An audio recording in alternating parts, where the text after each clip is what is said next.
안녕하십니까 법동이 여러분. 오늘도 김매엽과 함께하는 즐거운 민법 시간입니다. 오늘 여러분들이 저랑 같이 하실 내용은 혼동입니다. 여러분, 혼동이라는 것 자체의 뜻이 뭐냐면 혼합돼서 하나로 된다는 게 혼동입니다.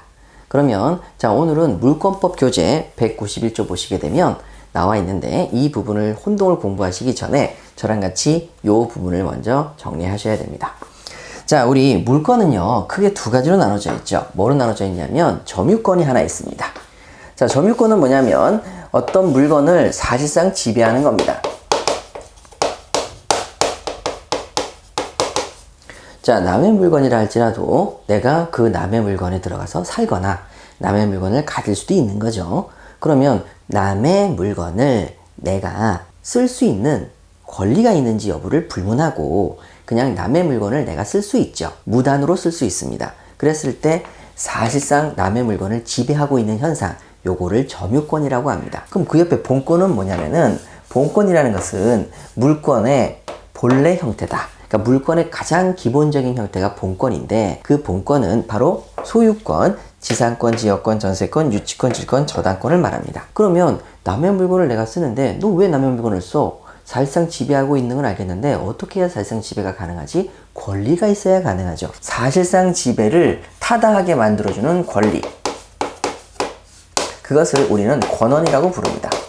권한의 뜻까지 아실 필요는 없어요. 그러니까 자, 너 남의 물건을 쓰고 있어? 나 사실상 지배하고 있어. 근데 어떻게 권리가 있었어? 나 그 물건의 전세권 설정 받았어. 그래서 전세권자니까 남의 물건을 쓸 수 있어. 난 그래서 권리가 있어. 이렇게 얘기하는 거죠. 그러면 점유권하고 본권은 서로 전혀 다른 권리입니다. 그러면 요건 두 개가 섞였다 하더라도 하나가 될 수 있느냐? 하나가 될 수가 없는 거죠. 요 두 개는 전혀 다른 성격이기 때문에 섞일래야 섞일 수가 없습니다. 그래서 우리 191조 사망을 보시게 되면 이런 조문이 나와 있죠.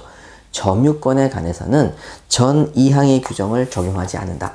혼동이 적용되지 않는다라는 뜻입니다. 왜? 두 개는 서로 별개니까요. 그러면 혼동은 그럼 뭐에서 일어나는 겁니까? 바로 본권 내부에서 일어나는 게 혼동입니다. 이 전체가 하나의 소유권으로서 완전한 형태입니다. 그러면 이 소유권은 다시 두 가지 형태의 권리로 나눠지죠.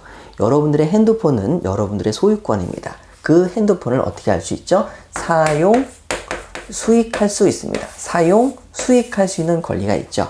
그것을 여러분들 용익물권이라고 합니다. 그런데 사용, 수익할 수 있는 권리를 남한테 빌려줄 수도 있죠. 용익물권을 남한테 넘길 수도 있습니다. 자, 그 다음에 여러분들의 핸드폰을 가지고 담보를 잡을 수도 있죠. 전당포에 여러분들의 핸드폰을 맡기고 돈을 빌릴 수 있습니다. 담보물권이 있는 것이죠. 자, 그러면 여러분들은 지금 여러분들이 가지고 있는 모든 물건들은 사용, 수익할 수 있는 용익물권과 담보할 수 있는 권리를 합해져 있는 형태라고 보시면 됩니다.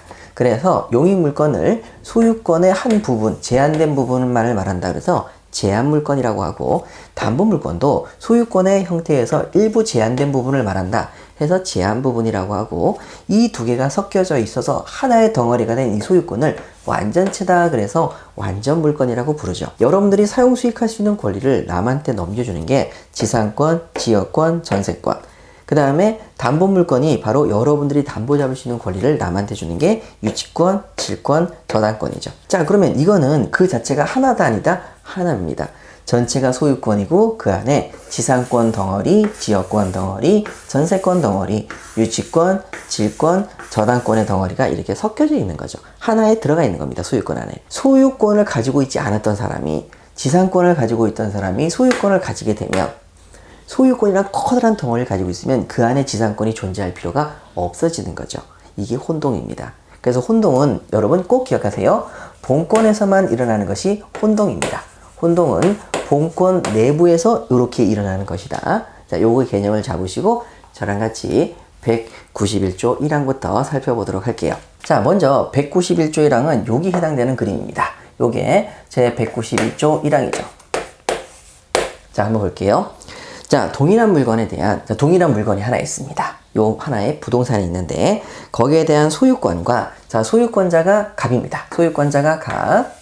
다른 물건이 있습니다. 이 소유권에 전세권자라는 다른 물건이 을로 설정이 되어 있는 거죠. 자, 전세로 살던 을이 내가 살고 있는 집을 사버립니다. 그래서 이렇게 해서 소유권자 을이 돼버린 거죠. 자, 갑의 소유권이 을의 소유권으로 바뀌었습니다. 그러면 여러분 말 그대로 커다란 이 소유권에서 요만큼의 전세권을 가지고 있던 을이 이만한 소유권을 취득했으니 당연히 뭐가 없어져도 되겠습니까? 전세권이 없어져도 되는 거죠. 그래서 전세권이 소멸합니다. 자, 요 내용이 191조 1항입니다. 다시 한번 읽어볼게요.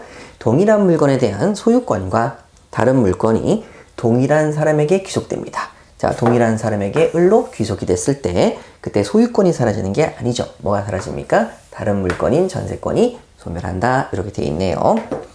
자, 그러면 그 다음에 이런 말이 있습니다. 그러나 그 물건이, 이 소멸된 그 물건이 제3자 권리의 목적이 됩니다. 제3자에 대해서 그 권리가 목적이 된다는 뜻은 뭐냐면 두 가지 케이스를 말합니다. 소유권자 갑의 부동산에 전세권자 을이 있고 그 다음에 저당권자 A가 들어왔습니다. 자, 이렇게 들어오는 케이스가 하나 있죠.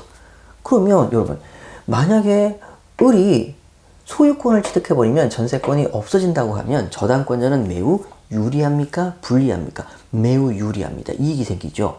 원래는 전세권자가 전세금을 받아가고 남는 돈에서 저당권을 실행할 수 있었는데 전세권이 없어진다고 하면 아무런 위험 없이 자기가 먼저 다 받아갈 수 있는 거죠.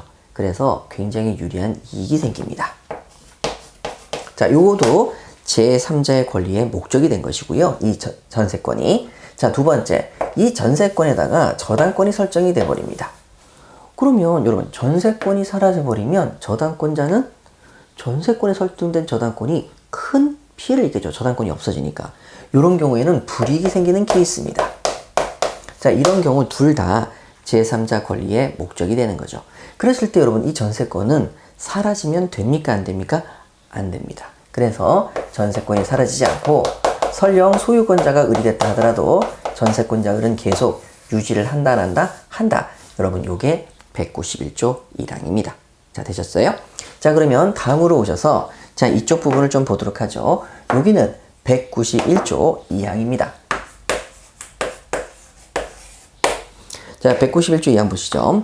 전항의 규정은, 자, 이 혼동에 대한 규정은 소유권 이외의 물건과, 여러분, 소유권 이외의 물건이 뭐죠? 전세권이요. 그쵸? 전세권자 을이 있는데, 그를 목적으로 하는 다른 권리, 그를 목적으로 하는 다른 권리라는 건 뭐냐면, 전세권에 설정되어 있는 저당권, 요 케이스입니다. 2번. 요렇게 됐을 때, 동일한 사람에게 귀속합니다. 동일한 사람에게 귀속했다는 얘기는, 을이 소유권을 취득한 게 아니라, 전세권자인 을이 저당권을 취득했다는 얘기가 됩니다. 그래서 저당권자 을이 되는 거죠. 을 이렇게 됩니다. 아니, 그러면 전세권에 저당권이 설정되어 있었는데 저당권을 가져왔으니 굳이 있을 필요가 없어요. 그래서 저당권이 사라집니다. 자, 그 내용이 이런 거죠. 전항의 규정은 소유권 이외의 물건과 그를 목적으로 하는 다른 권리가 동일한 사람에게 귀속됐다. 저당권자 을, 전세권자 을 동일한 사람에게 귀속됐을 때 준용한다. 그랬을 때 다른 물건에 해당하는 저당권이 소멸하게 되는 것이죠. 그런데 말이죠. 여러분, 우리 191조 1항에서 후문, 그 물건이 제3자 권리의 목적이 된 때가 있죠. 자, 그런데 이 전세권에 저당권자인 A가 있었는데 얘가 1번 저당권자고 그 다음에 또 다른 저당권자가 하나 더 있었습니다. 2번 저당권자. 그러면 여러분, 이 전세권에 두 번째 저당권자가 있었다고 한다면 이 저당권이 사라지면 저당권자 B에게는 유리합니까? 불리합니까? 매우 유리하죠. 이익이 됩니다. 그렇죠? 이익이 되죠. 왜? 1번 저당권이 없어져 버리면 나는 2번 저당권이라서 다 받을 수 있을까? 라고 불안했는데 내가 먼저 다 받게 되는 거죠. 굉장히 유리해집니다. 자, 그랬을 때는 어떻게 할 것이냐? 이 저당권이 사라지는 게 맞느냐? 계속 유지되는 게 맞느냐? 여기서는 가치감은 사라졌지만 이렇게 사라지지 않아야 되겠죠? 그게 바로 2번 저당권자가 있을 때입니다. 그래서 여러분, 거기 동일한 사람에게 귀속한 경우에 준용한다는 뜻은, 자, 그러나까지 같이 가셔야 되겠죠? 그러나 물건이, 저당권이 제3자 권리의 목적이 되었다 안 되었다? 되었다. 되었기 때문에 그때 1번 저당권은 소멸한다, 소멸하지 않는다? 소멸하지 않는다. 예, 이렇게 정리하시면 되겠습니다. 자, 요게 여러분들 우리가 공부하셔야 되는 혼동의 전부 답니다. 자, 그래서 이 혼동의 개념을 잘 이해하시고 싶으시면 바로 요거, 요 본권의 형태를 잘 기억하시는 게 굉장히 좋습니다. 여러분 오늘도 수고 많으셨고요. 다음 시간에 또 만나요. 안녕.